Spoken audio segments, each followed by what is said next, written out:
Hello बच्चों, कैसे हैं आप लोग। आई होप कि आप सभी लोग सेफ होंगे।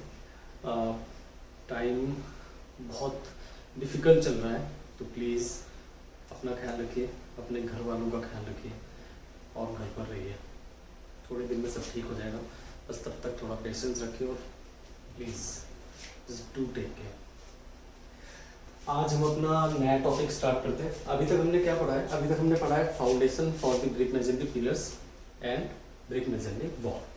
ठीक है, अब फाउंडेशन हमने बना लिए, अब हम बनाते हैं पिलर्स, है ना। So this chapter is all about brick masonry pillars.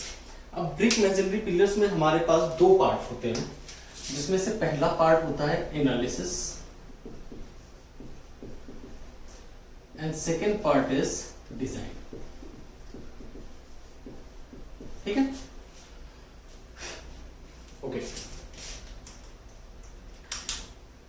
अब पहले तो समझ लो क्या होता है एनालिसिस। क्या होता है? एनालिसिस होता है कि आपके पास कोई पिलर है ना, मतलब पिलर सपोज बना हुआ है, उस पिलर का साइज मैं मान लेता हूं सपोज 1 ब्रिक बाय 3 ब्रिक होता है, 3 ब्रिक है। अब आपको ये एनालाइज करना है कि ये ब्रिक कितना लोड कैरी कर पाएगा, है ना। मतलब हमारे पास साइज है और इस साइज की स्ट्रेंथ क्या है, या इसे हम कह सकते हैं लोड कैरिंग कैपेसिटी क्या है, वो एनालाइज करना है ना। तो ये हो जाता है हमारा analysis part of brick masonry pillars. Second part होता है डिजाइन। इसमें क्या होता है, लोड गिवन होता है ना। मतलब कि एक पर्टिकुलर लोड के लिए आपको साइज डिसाइड करना है। सपोज आपको गिवन है 250 किलो न्यूटन, है ना, इतना लोड कैरी करना है आपके पिलर को। तो इतना लोड कैरी करने के लिए कितना साइज लगेगा, वो होता है डिजाइन। ठीक है, और ये पिलर कितना लोड कैरी कर सकता है, वो होता है एनालिसिस। ठीक है, तो जब आप पिलर से मूव करते हो लोड की तरफ, तो वो एनालिसिस होता है। जब आप लोड से मूव करते हो साइज ऑफ द पिलर की तरफ, तो वो होता है डिजाइन। ठीक है, दोनों पार्ट्स में हमें जरूरत क्या होती है, अगर हमारे पास साइज है तब भी हमें पता करना पड़ेगा कि लोड क्या है, अगर हमारे पास लोड है तो उससे हमें निकालना पड़ेगा साइज क्या है। यानी हमें स्ट्रेंथ की तो बात करनी ही पड़ेगी कि हमारा वो पर्टिकुलर पिलर कितना स्ट्रेंथ कैरी कर सकता है। ठीक है, सो पिलर्स की लोड कैरिंग कैपेसिटी से पहले हम थोड़ा बहुत समझ लेते हैं पिलर्स के बारे में कि आखिर पिलर्स क्या होते हैं। ओके,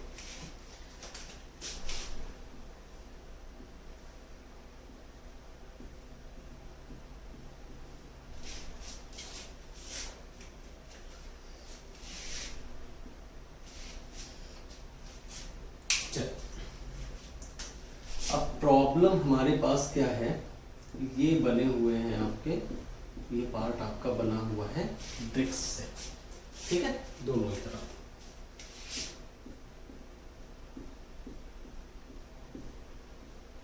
ओके, लेट्स सी, कुछ इस तरीके का आपका पिलर। पिलर की स्ट्रेंथ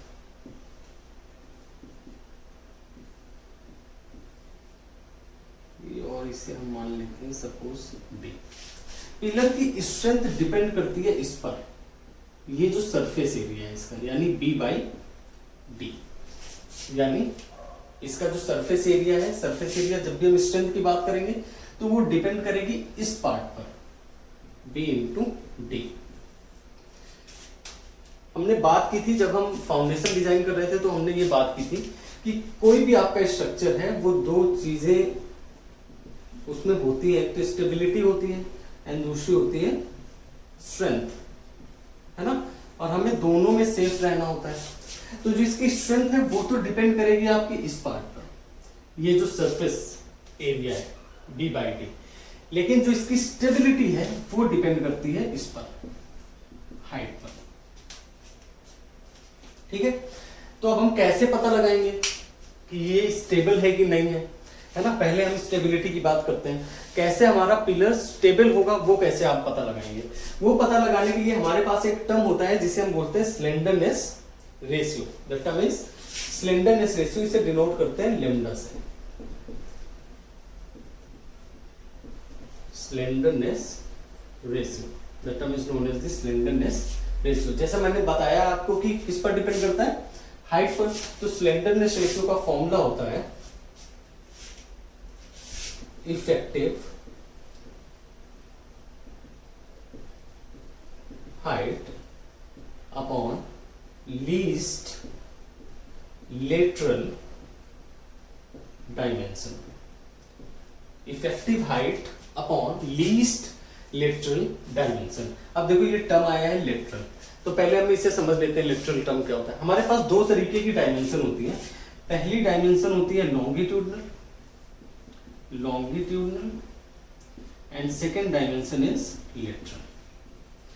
जिस भी डायमेंशन के अलोंग आपकी लोडिंग का इंपैक्ट आ रहा हो, ठीक है, फिर से समझिए, जिस भी डायमेंशन के लॉग आपके लोडिंग का इंपैक्ट आ रहा हो वो डायमेंशन होती है आपकी लॉन्गिट्यूडनल डायमेंशन, और उसके परपेंडिकुलर डायमेंशन होती है लेटरल डायमेंशन, है ना। सपोज अगर मैं बीम की बात करता हूं, ठीक है, सपोज ये सिंपली सपोर्टेड बीम है, आप ये लोड लगाते हो, इसका इंपैक्ट किस डायमेंशन पे, इस पे है, तो ये डायरेक्शन कौन सी हो जाएगी, लॉन्गिट्यूडनल डायरेक्शन, या ये डायमेंशन कौन सी हो जाएगी, लॉन्गिट्यूडनल डायमेंशन। और लेंथ के परपेंडिकुलर दोनों डायमेंशंस कौन सी हो जाएंगी, लेटरल। अब अगर आप यहां पर लोड लगाते हो, है ना, तो इसका इंपैक्ट किस पर आएगा, इसका इंपैक्ट आएगा हाइट पर। तो हाइट कौन सी डायमेंशन है, हाइट है आपकी longitudinal dimension in the case of pillar, और इसके परपेंडिकुलर यानी ये विड्थ और डेप्थ, ये दोनों डायमेंशन कौन सी हो जाएंगी, ये डायमेंशन हो जाएंगी आपकी लेटरल डायमेंशन, ठीक है। तो इफेक्टिव हाइट है ना, इफेक्टिव हाइट की अभी हम बात करेंगे। लीस्ट लेटरल डायमेंशन मतलब इसमें बी और डी में जो लीस्ट होगा, यानी विड्थ और डेप्थ में जो मिनिमम होगा वो यहां पर आ जाएगा। तो स्लेंडरनेस रेशियो हमारा डिफाइन करता है कि स्टेबिलिटी है कि नहीं है, और वो कैसे डिफाइन करता है, थोड़ी जगह बना लेते हैं आपको। स्लेंडरनेस रेशियो कहता है कि अगर आपका slenderness ratio less than equal to 11 है तो आप डिजाइन करिए शॉर्ट कॉलम, तो आप स्टेबल होगी, ठीक है। अगर ये ग्रेटर देन 11 आ रहा है तो आप डिजाइन करिए लॉन्ग कॉलम, तो आप स्टेबल होंगे, ठीक है। But in the case of brick masonry हम सिर्फ और सिर्फ, हमारे पास कोई एक मटेरियल तो है नहीं, हम ब्रिक लगाते हैं, उसके नीचे मोटार, फिर ब्रिक, फिर मोटार, फिर ब्रिक, फिर मोटार। जब आप पेस्ट करके कभी अपना स्ट्रक्चर बना रहे होते हो तो आप ज्यादा लेंथ तक नहीं जा सकते हो, है ना, ज्यादा हाइट तक जाओगे तो बकल करेगा, ठीक है। जैसे सपोज ये पेन है, ये एक मटेरियल है, इसको मैं थोड़ी सी हाइट तक ले जा सकता हूँ, लेकिन अगर इसको मैं 10 पीस में कट कर दूं और फिर उसको एक के ऊपर रखता हुआ बनाऊं तो मैं हाइट तक नहीं जा पाऊंगा। तो ब्रिक मेसनरी में यही होता है। तो इसीलिए हम ब्रिक मेसनरी में क्या करते हैं, हम सिर्फ इस तक रहते हैं, शॉर्ट कॉलम तक, हम लॉन्ग कॉलम डिजाइन नहीं करते हैं, है ना। There are provisions long column design करने के, बट वी ट्राई कि जब भी हम ब्रिक मेसनरी से अपना पिलर बना रहे हो तो हम शॉर्ट कॉलम या शॉर्ट पिलर ही बनाए, ठीक है। तो हमने अभी बस दो चीजें समझी हैं। हमने बस ये समझा है कि पिलर की स्ट्रेंथ किस पार्ट पर डिपेंड करती है। पिलर की स्ट्रेंथ डिपेंड करती है सरफेस एरिया पर जो होता है विड्थ एंड डेप्थ, और पिलर की स्टेबिलिटी डिपेंड करती है स्लेंडरनेस रेशियो पर जो फर्दर डिपेंड करता है हाइट पे, and that is effective height upon least lateral dimension. और अगर ये ग्रेटर देन 11 है तो आप शॉर्ट कॉलम डिजाइन करोगे, और ये अगर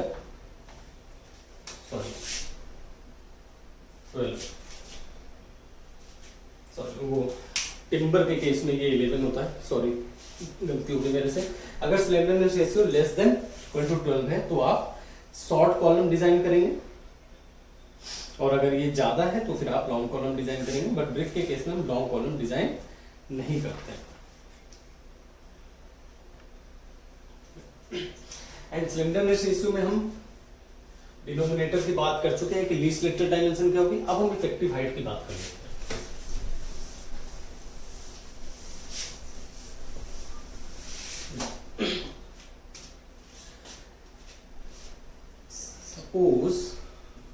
हमने यहाँ पर एक वॉल है, ये वॉल है, और यहाँ से हमने कोई रॉड इस वॉल में फिक्स कर दिया। अब अगर आप लोड इसमें लगाते हैं तो क्या होता है, जहां से फिक्स पोर्शन होता है उससे कुछ दूरी पर कोई डिफ्लेक्शन नहीं होता, ये इस तरीके से मूव करता है।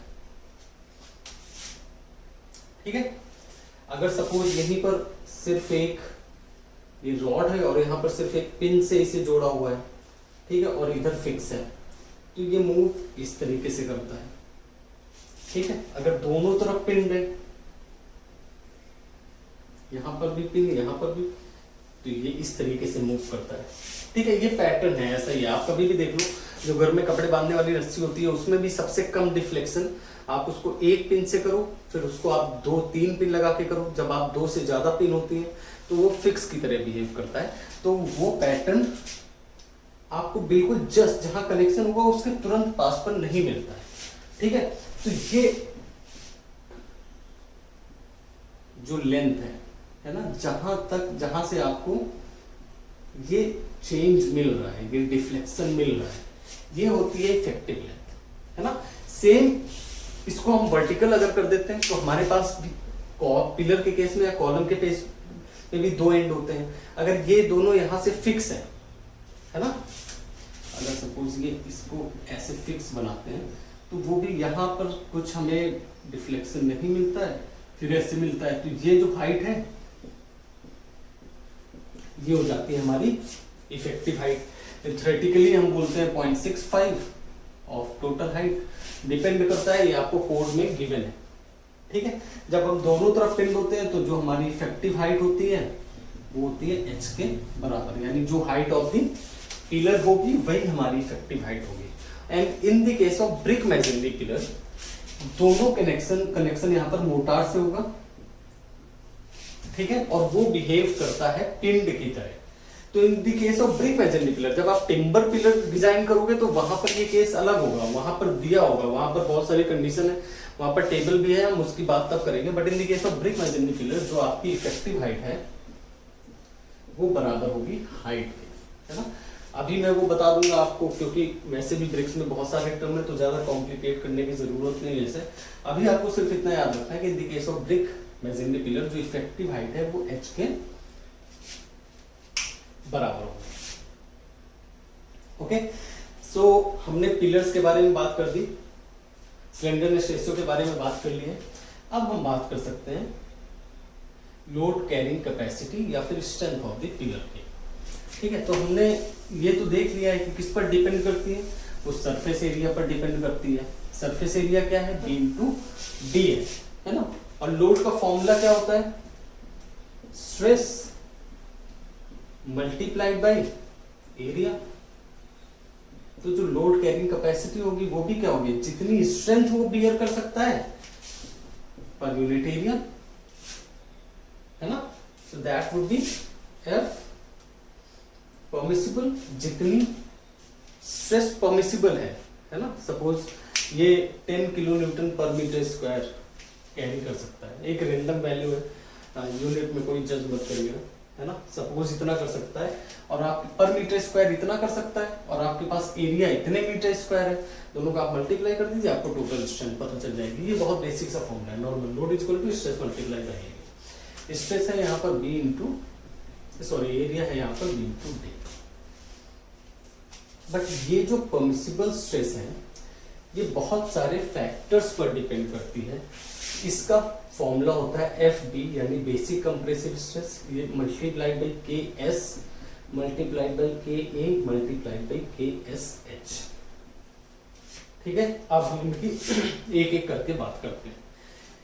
FB is basic compressive stress, basic compressive stress.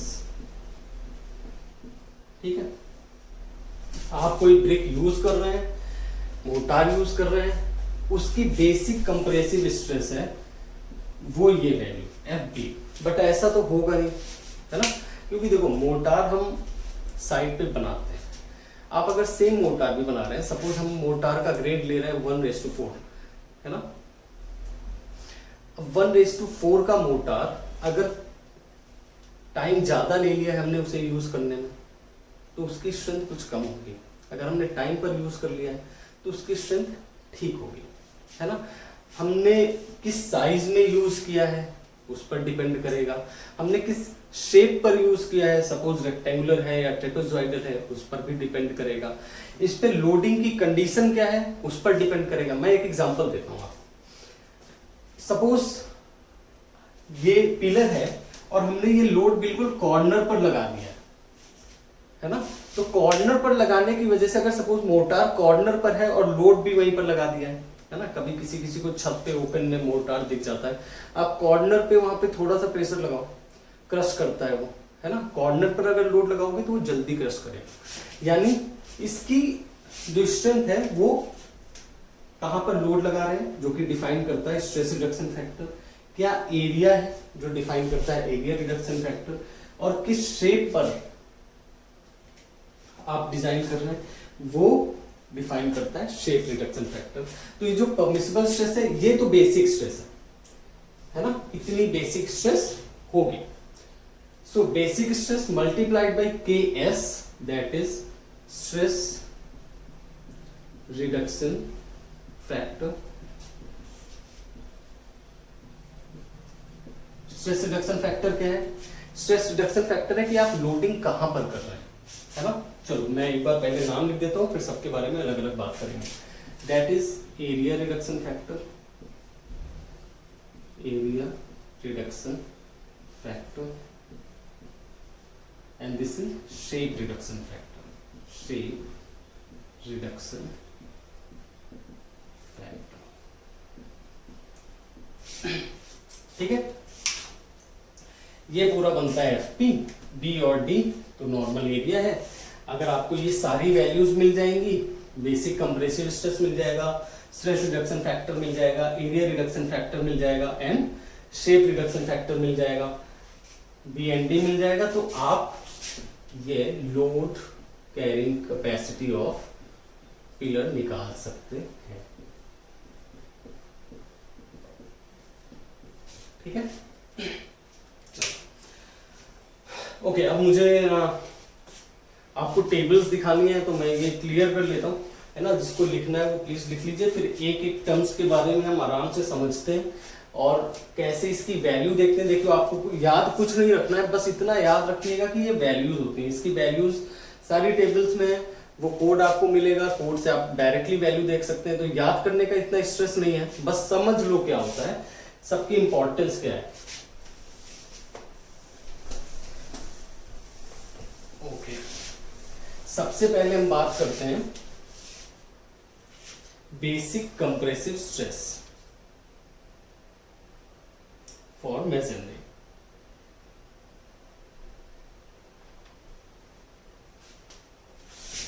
F B, है ना। बेसिक कंप्रेसिव स्ट्रेस पहले तो ये देखा जाता है 28 डेज में। ठीक है, किन किन चीजों पर ये डिपेंड करता है वो मैं बता देता हूं। ठीक है, 28 डेज में। Then crushing strength of bricks पर, क्रशिंग स्ट्रेंथ ऑफ ब्रिक्स। अगर ये आपको पता नहीं है तो आप एफबी की वैल्यू नहीं देख सकते हैं। और crushing strength of the brick आपको क्वेश्चन में गिवन है ना। सपोज कई सारी होती है 3.5 न्यूटन पर mm स्क्वायर, है ना, 5 न्यूटन पर mm स्क्वायर, है ना, 7.5, 10। ठीक है, ये बहुत सारी वैल्यूज हैं एंड 40 तक जाती है ये वैल्यूज।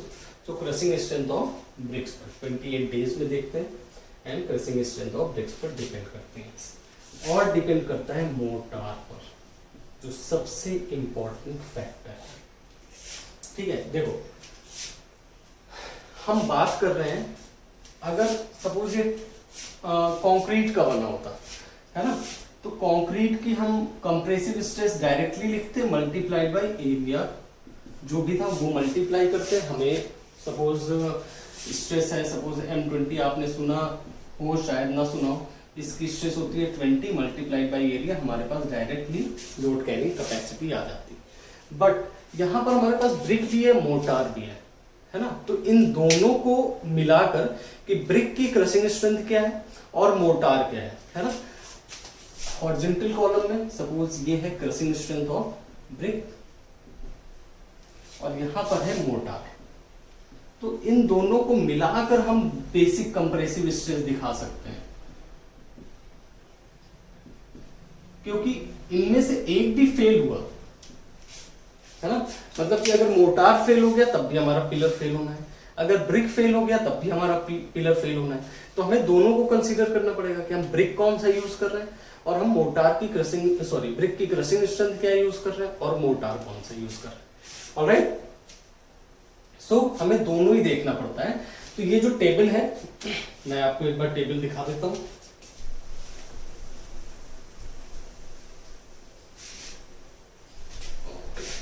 शायद जितने में आ जाएगी। ओके, 7.5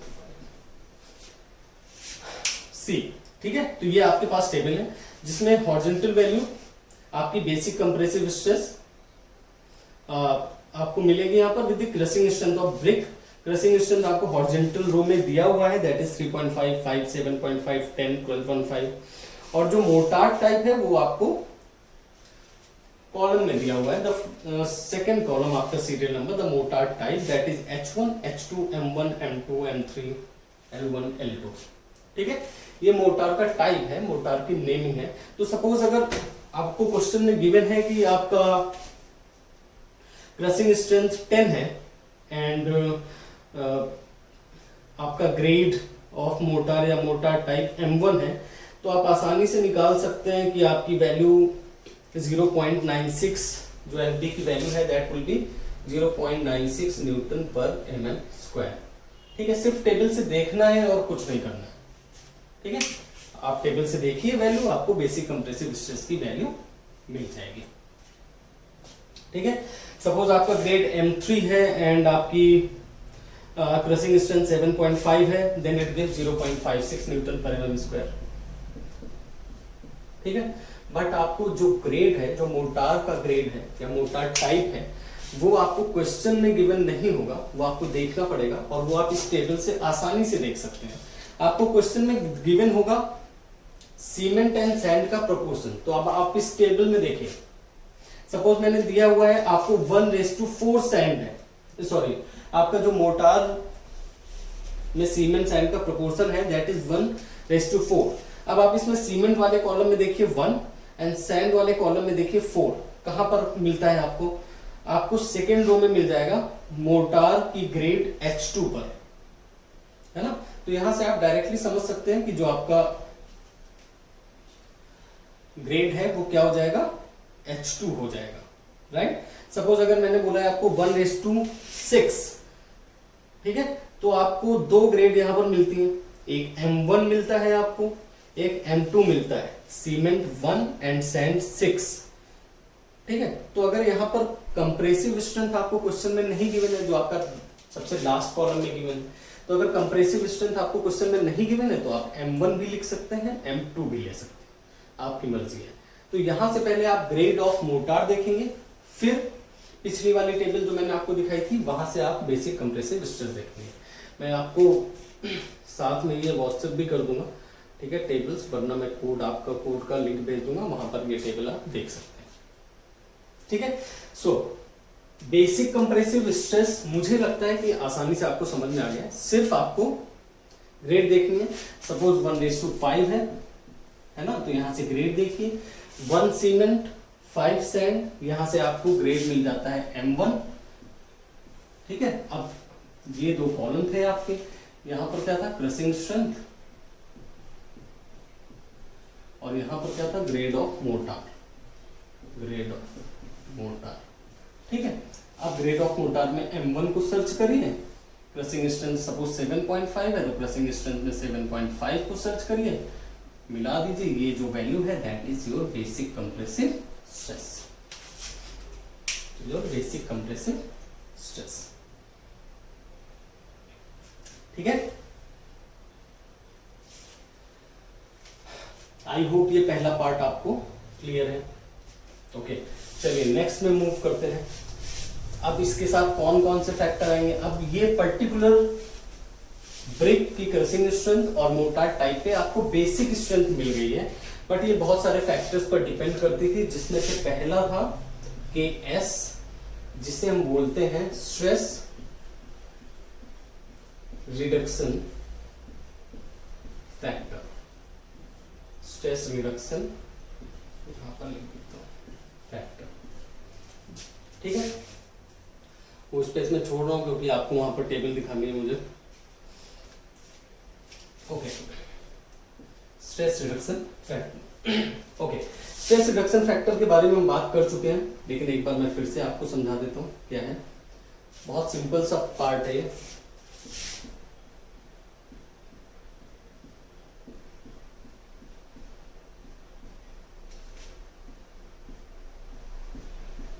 ओके, तो जैसा कुछ ब्रिक से बना हुआ है। अब अगर यहां पर देखो, ये बहुत आसान है समझना। सपोज ये आपका पिलर, अब अगर आप इसके सेंटर पर लोड लगाते हो ना, तो ये सबसे ज्यादा स्टेबल रहेगा, लेकिन जैसे इसके कॉर्नर पे लोड लगाओगे तो ये टर्न करने का ट्राई करेगा, ठीक है।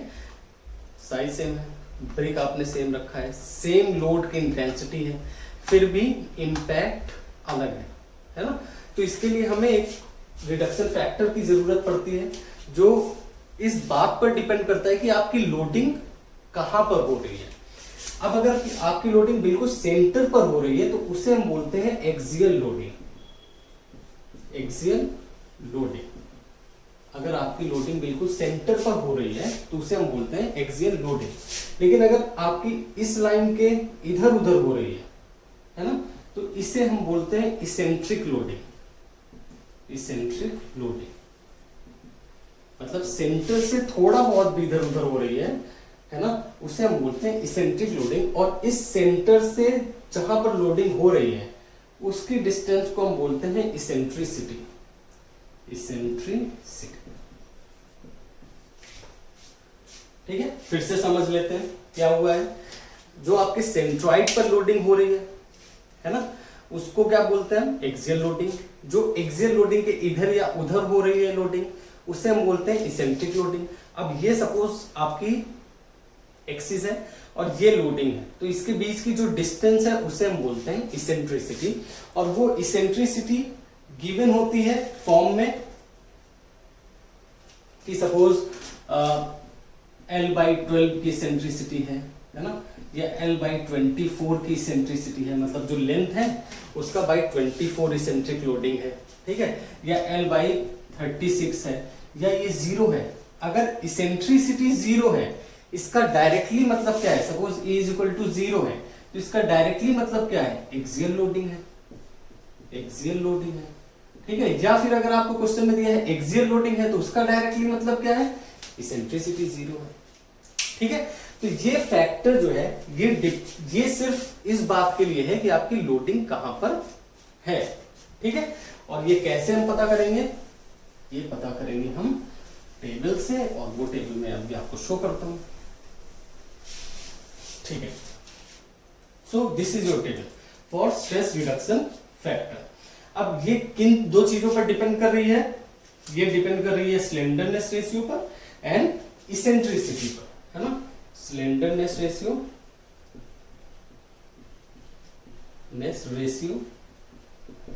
यहां पर एंड इसेंट्रिसिटी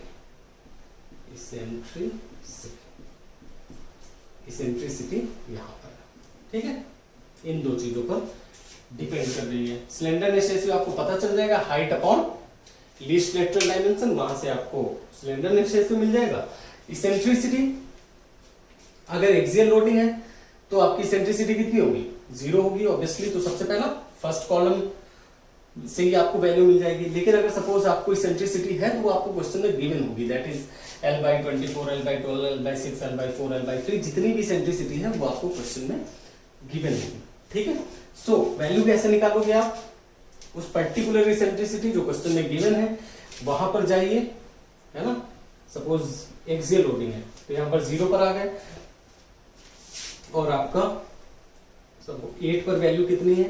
8 पर वैल्यू है आपकी 0.95, तो सपोज आपका एक्सियल लोडिंग है एंड स्लेंडरनेस रेशियो 8 आ रहा है, तो आपकी वैल्यू कितनी हो जाएगी 0.95।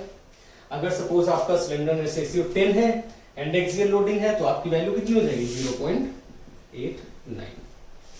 बट प्रॉब्लम क्या आती है कि मेनी टाइम्स आपको डायरेक्ट वैल्यू नहीं मिलती है, मतलब स्लेंडरनेस रेशियो की वैल्यू आपको डायरेक्टली 8 या 10 नहीं मिलेगी या 12 नहीं मिलेगी, तो वहां पर आपको लगाना पड़ता है इंटरपोलेशन, है ना। एंड इंटरपोलेशन का फॉर्मूला, सपोज आपकी वैल्यू है 8.5 पर वैल्यू चाहिए आपको, ठीक है। मैं इसको थोड़ा सा बड़ा करके लिख देता हूं तो शायद आपको ज्यादा बेटर समझ में आएगा। 8 पर 0.95 है, 10 पर 0.89 है और आपको वैल्यू चाहिए 8.5 पर या 8.47 पर, एनी वैल्यू आपकी स्लेंडरनेस रेशियो वो निकल के आ रहा है, यहां पर आपको वैल्यू चाहिए। तो सपोज इसको हम मान लेते हैं x1 और x1 पर जो वैल्यू है वो y1 है, इसको हम मान लेते हैं x पर जो वैल्यू है y है, इसको मान लेते हैं x2 और x2 पर जो वैल्यू है दैट इज y2 है, ठीक है। देन आपके पास इंटरपोलेशन का फॉर्मूला है x minus x1 upon x2 minus x1 this is equal to y minus y1 upon y2 minus y1। सारी वैल्यूज का है, सिर्फ y अननोन है, ये वैल्यू आप पुट करोगे, यहां से आपको वैल्यू मिल जाएगी, ठीक है। सो आपको कुछ नहीं करना है, बस ये वाली टेबल देख कर ही है ना। आपको इसेंट्रिसिटी एंड स्लेंडरनेस रेशियो पहले ही निकाल चुके होंगे क्योंकि हमें हाइट एंड डायमेंशंस पता होंगी। स्लेंडरनेस रेशियो देखिए, इसेंट्रिसिटी देखिए, वैल्यू पुट करिए, आपको स्ट्रेस रिडक्शन फैक्टर मिल जाएगा, ठीक है। आई होप यहां तक क्लियर है, सिर्फ टेबल से वैल्यू देखनी है।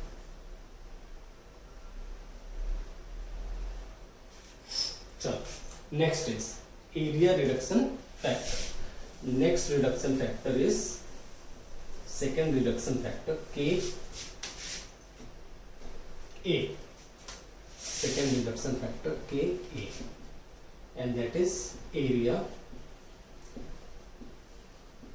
रिडक्शन फैक्टर, ठीक है। इसमें कोई टेबल नहीं देखनी है आपको, एक छोटा सा फॉर्मूला है और इसका फॉर्मूला है k a is equal to 0.7 plus 1.5 of a, और ये ए है एरिया ऑफ पिलर।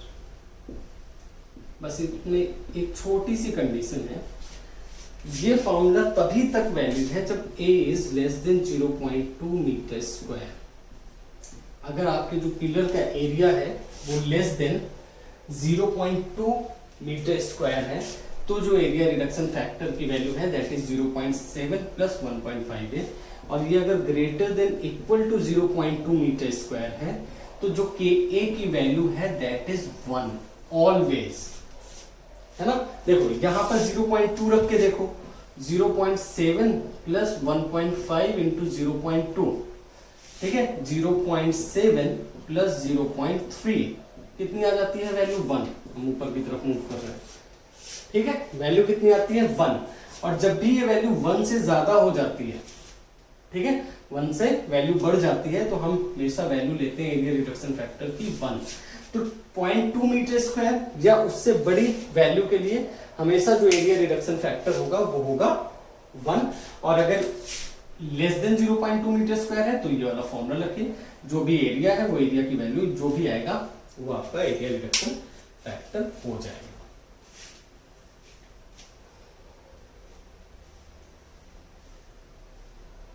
ठीक है। And the last is third shape modification factor. बहुत ज्यादा ऑप्शन होते नहीं है ब्रिक में शेप के, ठीक है। तो shape modification factor is always 1। वैसे मैं आपको फॉर द नॉलेज बता देता हूं कि ये अप टू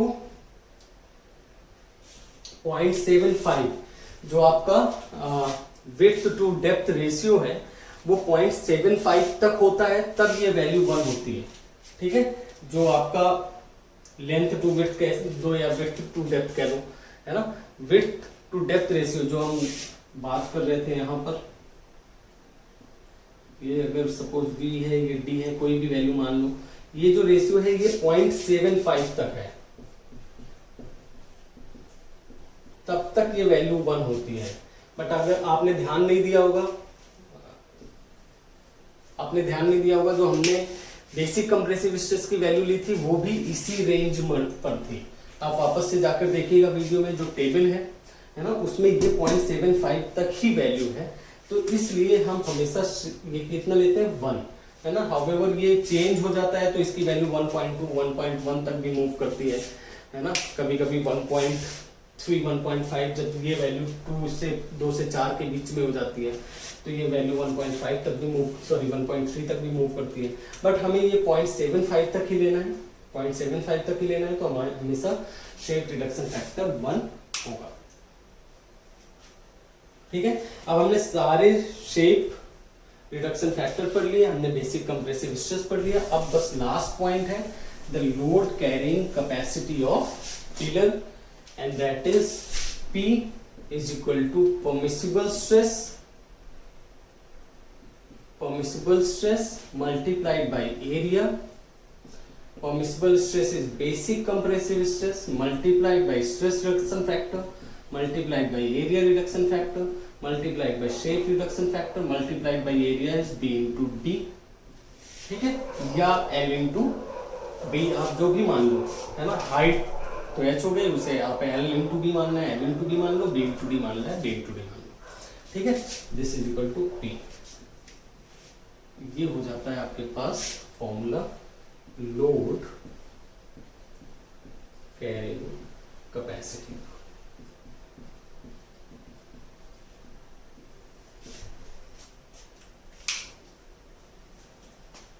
ठीक है, सो आई होप ये बेसिक इंट्रोडक्शन लेक्चर था हमारा design and analysis of brick masonry pillar का। आई होप आप लोगों को समझ में आया। अगर कोई डाउट है तो हम लोग क्लास में क्लियर करेंगे।